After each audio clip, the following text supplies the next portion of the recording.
Yeah, so you can state your name and the number of years you played. My name is Dave Sheuerman. I played for the Bats from 1973 to 1983, and then I played for the Old Bats for about 80 years, up till about 10 years ago. Okay, and the position you played? I played flanker.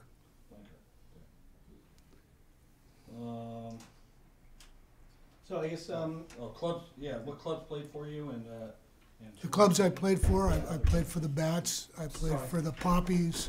I played for the Griffins, the Vampires, the West Bay team. I don't remember the others. None others that were significant. Okay. Okay, we'll hold up for a second. Wait for audio. What's going on, Tico?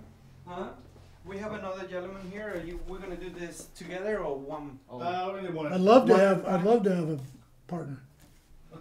Who is it? And your name? Kirk, Andrus. Oh, perfect. Bring him up here. Bye. Who's that? Okay, I think that we'll just start again. Oh, sure. It is perfect. It is perfect. God bless. Dr. Andrus and his lawyer are now That's appearing right. for you. No, Not my your- wing forward. Okay, so Right? we'll start from the Yeah. top here Yeah. for both of you. So we're looking for like question would be like number of years you played rugby and the position you played. You go first. Oh, okay. I played rugby from 1971 up until about 1984, I think. And position. Scrum half. My name's Dave Sheuerman. I was a flanker for the Bats from 1973 to 1983, and then for the Old Bats for about 25 years. So can you tell us a little bit about the tours you went on? Go ahead, Kirk. Oh, tours. Actually, the first tour I went on was a tour with my college side. We went to Ireland, and that I wasn't sure about rugby, but that sold me on the whole topic, and it became a fascinating experience because it was an international sport. And but with the Bats, obviously the tour that meant most to me was the tour to Italy, Russia, Italy, England, Wales. And that was a magical tour because when we were in Russia and it was extremely oppressive and suppressive, and we didn't play any rugby for a week. We were tourists, and we traveled around and we had some various experiences, KGB stuff, and it was pretty bizarre. And then once the plane landed in Milan, the exuberance. Remember that the feeling. Well, actually, I didn't go on the Russia tour because I just started my first job, but I did receive a number of postcards from my teammates, but they were all in Russian. And I didn't have a translator, so I still have the postcards, but I have no idea what they say. Anyway, we played on this soccer pitch. It was like a pool table. It was so gorgeous, and we just chewed the shit out of it, and it was sort of it was the Bologna game? Yeah, I've heard a lot about it. Yeah, and then we took a plane ride from London to Clonethley, and train ride, and that was a magical train trip. A lot of fun. That was a great tour. Yeah. You have any very specific stories that you want to tell us about that? Just on as far as the train trip, they had these luggage racks. They're made out of metal, and they have 4 wheels, and about 2 or 3 guys can get inside, and then you can have races down between the trains in these big tracks, and people were going up and down and racing. And I think we got away with a lot, and no one got thrown in jail. So that was incredible. And we went to Australia and to New Zealand, and I think the Australians are probably the most hospitable people there are anywhere in the world, and they love Americans. What year was that? That was 1982, I believe, and had a lot of great times. I'm married now, so I can't really describe most of what went on, but we did have some. Why not? Because of I'm protecting the other players. That's right. And but I will say that we would go in a bar, and people would befriend us, and there'd be 3 or 4 of us in a bar, and they'd take us home. You know, we'd meet a guy or a woman, and they'd take us home and introduce us to their parents and have us over for dinner and go up and take a nap in the upstairs room, you know, out of nowhere. So really incredible people, not the kind of thing you probably want to do around here these days. But that was my lasting memory of Australia, with how great the people were. Very nice. So, can you tell me, I guess the most valuable teammate and why? Most valuable teammate. Yeah, I don't know. That's a weird question. Or actually, I think most valuable teammate is Tommy Pulliam, because he made you work hard, because he was always one to work. He was Mr. And we played the same position. What I remember about Tom Pulliam, if you ask who's the toughest guy you ever played with, I would say, well, do you mean giving out the punishment or able to absorb more punishment without saying a peep? Tom Pulliam, hands down. Yeah, and he made me work hard, because he was always right there. Yeah, I mean, he yeah, was always yeah. right there. And I remember and I talked to him tonight about this. I lived about 4 hours north of San Jose, and I made a trip down to San Jose to play once, and I had my baby daughter, Sabrina. She was probably, I think she was probably 12 months, 15 months, and it was just me and her. And I think the wife said, "Here, you're going to play rugby, you're going to take the baby." And so I took the baby down, and I got lost, and I was late. And Tom Pulliam played the first game with the B side, and I was late, and so he got in on the first game on the A side. After driving 4 hours, the son of a bitch wouldn't come out, and I never got I'm to not play. surprised. And so I turned around 8 hours in my car, and with my baby daughter, and I never got to play. I told him I still hold that grudge. The other thing about Pulliam is we used to start every practice at the polo fields with a 2-mile run around this huge oval that went around the polo fields, and that son of a bitch won that race every single time. And I was second a few times. I never could catch him. And, the guy has got parentheses for legs. He's got no cartilage in his knees, and he still beat us all. I know. As a friend of mine said about his Australian Shepherd, he's got 2 speeds. One's asleep and one's fast. That's the way he was. So how did you first start playing rugby? Well, that was when you play college ball, or I played college football for a year, and then I got this playbook that was about that thick in the summer. I said, I don't really want to read this. And so I decided not to play any more football in college. So somebody said, come out and play rugby. And of course she said, what's that? And I was back east, and then I played, and it was perfect match. Yeah, my similar experience, played football for 3 years in college, and Where was that? at Oregon, Yeah. and who's now they're good. Ooh, But Oregon. back in those days, it was a little different. But Yeah, I doubt. and He was then tough. I was a year out of competitive sports, and I needed to do something competitive and be on a team again. Sure. And my best friend Tom Klein was the captain of the Eagles at the time, and he was on the Bats, and so he said, "Well, come on out, and you can try out." And so that's how I started with the Bats. Huh. So what is one of the favorite games you've ever played?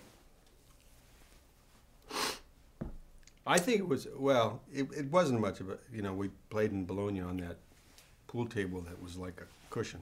That was sweet.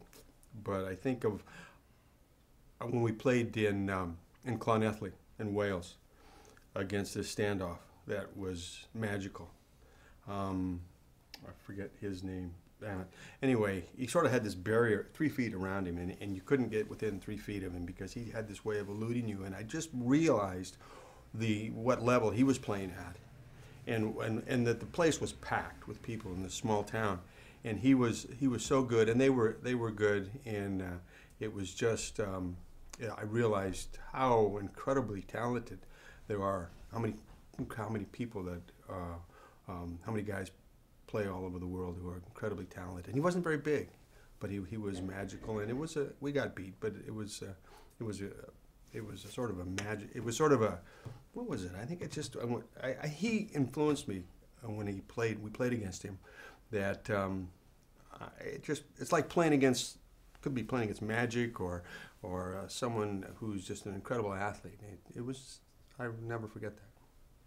I think my favorite game, even though I played in the national championship game, which we won, my favorite game actually was against the Old Blues, our arch rivals, at Merritt College in the rain in, I think it was '82, where they'd been a juggernaut and they were undefeated, and we had lost a couple of games and they were heavily favored, and we went in, wore those white jerseys for the first time that game.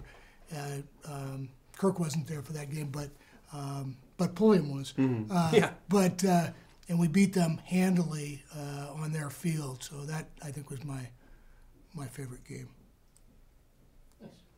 So, what impact did rugby have on your life? Well, for me, just the greatest group of characters, and I don't mean that derogatorily at all, the greatest group of individuals that I've ever been associated with collectively. I mean, just an amazing, talented group of guys, not just talented athletes, but talented in every way. I mean, we had doctors, and we had all kinds of just successful guys, turned out to be successful guys. They weren't very successful at the time, but who competed on a high level, did it for no compensation, and they're all still my friends. Yeah. 30 years later, so that's pretty neat. I think it's things like going down to Golden Gate Park and practicing in Oakland, and then going to the Beach Chalet or another bar and gathering together, appreciating each other, appreciating the humor and the talents and the support you have from each other, and knowing that that's something that you can experience wherever you go. In our time, in my experience with rugby, whether it was in college, in Sacramento, Santa Rosa, San Francisco, you run across people that there's such a bond, and it opens up, it links you to humanity and everybody else, and it's meant so much. Yeah, and it's really a game that reveals character of the guy. Yeah. With, they say character's revealed readily on the 1 yard line. That's how I think of rugby, and if you can rely on a guy in a rugby game at the level we played at, you can rely on that person. Oh yeah. You trust each other. Yeah. You need each other. Hold for a second. You can come. What is it? Where'd you play in college? Oh, okay. Oregon. Oh, what'd I play? Yeah. Middle linebacker. No, oh, yeah. So how would you describe the game to someone who's never seen it played?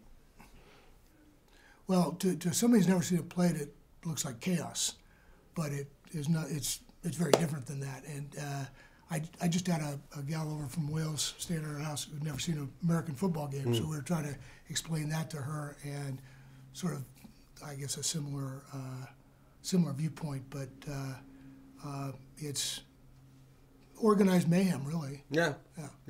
It's constant motion. It's unlike American football, where the average number of minutes of football players is like 11. Yeah. Something like that. Right. In rugby, you're continually playing, and the ball flows. Everyone tackles, everyone runs, everyone passes, everyone hits the ground, everyone supports everybody else, and you can't pass the ball forward to a teammate, and you got to pass the ball backwards, and you can kick, and the object is to support each other and make it to the touchdown or a try.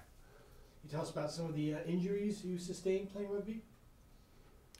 Well, in my case, they're too numerous to mention. I believe Kirk actually sewed me up a few times, as did Eric Test and a couple of other guys. But I probably had about, I'm saying about 250 stitches, Really? mostly in my head. If I lose my hair like Kirk has, I'm going to be in trouble because of the number of scars up there. 50 stitches here. You weren't too smart, were you? I remember when I did this, it was in the national championship game, and I tackled a guy, and I think I hit his knee and with my head, and I felt the blood going down my face, and I thought it was just one of those little, forehead things, and I went up to the ref. I said, "Don, am I okay to continue?" And he goes, "Oh." And I said, I guess maybe not. Yeah. So, but a lot of injuries, but all worth it. Yeah. All worth it. Yeah, I was lucky. I didn't have too many. Well, you were tougher. Yeah, well, I got legs like fire hydrants. Yeah. So, but I would play it against, it was a Stanford tennis sides. And some young guy who used to play football, or recently had played football, hadn't played too much rugby. You know, I'd already gotten rid of the ball. Of course, he has to tackle. Kaboom, yeah. He has to tackle you around the knees. Right. And I was out for a while with that, but not too much. Other than that, I broke a cheekbone and other stuff, but not much. So how would you describe your overall experience with the Bats? What an eclectic group from all over, you know, and it's just a bunch of guys who like to do the same things, but in their other lives they do so many different things, and it's fascinating to talk to them about what else is going on outside of the game of rugby, and then you come down to that common denominator where all that other stuff doesn't matter, but you're out there just banging around and supporting each other. Yeah, that's what it was. Yeah, just as I said before, it's just when you're still friends with the guys you played with 30 years later, like we are, and you know, close. Even the guys that you don't see that often, when you do see them, you still got that bond. Yeah. And you still want to hug them, and that's pretty special. It is. Excellent. Thank you. Good. Thank you, guys. Thank you.